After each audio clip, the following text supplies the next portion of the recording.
Why silver? Why now? Why silver is the most undervalued investment you could ever find. Obviously, you want to invest in something that's undervalued and you want to sell things that are overvalued. I think there's nothing else you could ever invest in that is more undervalued than silver. So why silver is the best? It is not only the best way to protect yourself for what's coming over the next few years. It's the best protection, the silver shield. It's also a silver bullet. It's a non-violent form of activism. It's the best way of rebellion against the system is to turn your fiat or crypto or any other units of currency into real silver. So why now? Because mining costs have pretty much doubled. Now just think of that. The mining industry is very, very interesting. It mainly comes down to fuel and energy, which are very similar, but you could say energy, which incorporates fuel, have pretty much doubled. Also, mining equipment has pretty much doubled. Any mining equipment, parts, everything involved with the mining industry has doubled. Now, before this doubling of everything like that, before the inflation really got going, they used to say, they throw out figures like criminals like Jeffrey Christian, who his job is to lead people away from silver. He works for the criminals, criminal activity, and his job is to cover for the criminals. And he said silver, the mining costs of silver, he said is about $18 per ounce, which is laughable. He said it costs about $18 to locate, blast the earth, mine it, bring it up, process it, and come out with this nice silver coin. $18 per ounce, that's what he says, which is an absolute farce. It's a lie. He is a liar. And he says gold, yeah, it's about $2,000 an ounce to do the same for gold. To locate, when you count, you got it, prospecting, that all comes into the cost per ounce. Prospecting, location, you locate the deposit, the ore deposit, and then to get the ore deposit up to the surface, refine it. So he says gold $2,000 an ounce, silver $18 an ounce. That's what he claims. My question to him is, what would you say for electrum? Electrum is a naturally occurring deposit of an amalgam of pure silver and pure gold. It could be any percentage silver, any percentage gold. It could be like roughly 50-50. That's electrum. Now, to get this electrum nugget, say, you find a deposit and there's some bring this electrum up. It costs $2,000 per ounce to get the gold up and $18 an ounce to get the silver up. No, it's the same. It costs exactly the same. Electrum is electrum. You can't say it costs more for the gold than the silver. To get that metal up and refine it costs the same. It's the same. How they lie and distort is that silver is, they call it a byproduct. So they put all the costs on the other metal, whether it be lead, zinc, copper, whatever, gold, and they put all the costs of prospecting to find the deposits, location, digging down, everything involved with the mining industry, and to bring it up to the surface. And they put all those costs on the other metal that they're after.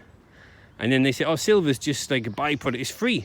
We've done all the work, so now it's free. Like, we've got the ore refined, and this silver here, I mean, that's just free. So that's like, it's like $18 an ounce to get the silver up. You could just as easily say, look, the silver costs $2,000 an ounce, and this gold is free. The gold in the electrum, that's just a byproduct. That just comes after we've mined the silver. Now, this gold is like $18 an ounce. It's just, we've done all the costs already. We've got it here. It's very, very cheap. So that's how they distort. The example is, I've heard it said before, it's not my illustration, but with oil. All the prospecting to find the oil deposits, then bringing them up is hard. It's just like mining. It costs a lot to bring it up and then to refine it into all the different products. Now, what if they just said, for example, they think diesel is important. They want diesel and they don't want petrol.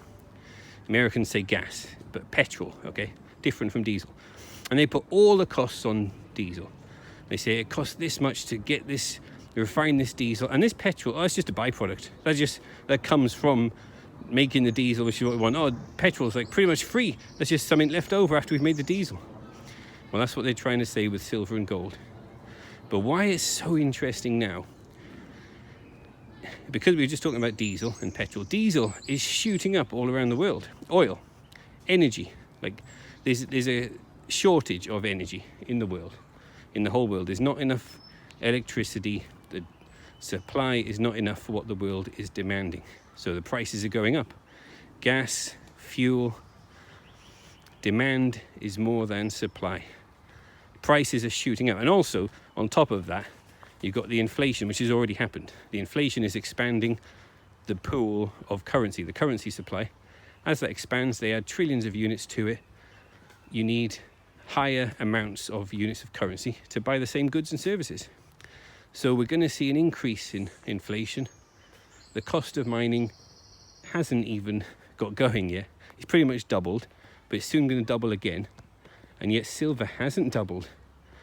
Silver is still way down. It's the most undervalued. It's so incredible now how can any mine still produce silver is beyond me. How can they? Why don't they just stop mining? It's just not worth it. It's uneconomic to mine silver at this low price. It's like less than $25 per ounce. And the cost of mining it has just shot up, even though they distort it and lie. They put all the costs on other things. But it's pretty much a sure thing, isn't it? It's a sure thing as much as anything in this world is a sure thing, that the cost of silver has to go up. It has to, as inflation keeps going. That's why it's such a good investment. If you look back in the 1970s, the last time the public all rushed into silver, late 1970s, culminating in January the 1st, 1980. But let's just say 1979, really. Silver went up to $52 intraday, but let's just call it $50. January the 1st, 1980. But it was the last day of 1979 that it hit the $50. That's because the public were all buying. Demand was far greater than supply, and the criminals changed the rules. They said you can't buy silver. It's illegal to buy silver. You can only sell it. And they stopped nobody could put any buy orders in. You could only sell. And then the price went down again then. But that was the time there was a big inflation in the 70s. We all know about it. Interest rates went right up to 20% or something like that in different parts around the world. Gold and silver both went to new all-time highs. Gold shot up, silver shot up, because they're correlated. You know, if gold goes up, it drags silver with it. And silver usually overshoots. So gold got to a massive high, $850 per ounce, which was back then was a huge high. Look how much houses cost in the 1970s. You know, so gold got to $850, silver got to $50. They both went up really high. Today, gold has doubled that previous high. Silver is still not even half. It's still not even half its high in the 1970s. So you tell me, what do you think is a better investment? Gold, which is double its high in the 70s, or silver, which is not even half its previous high?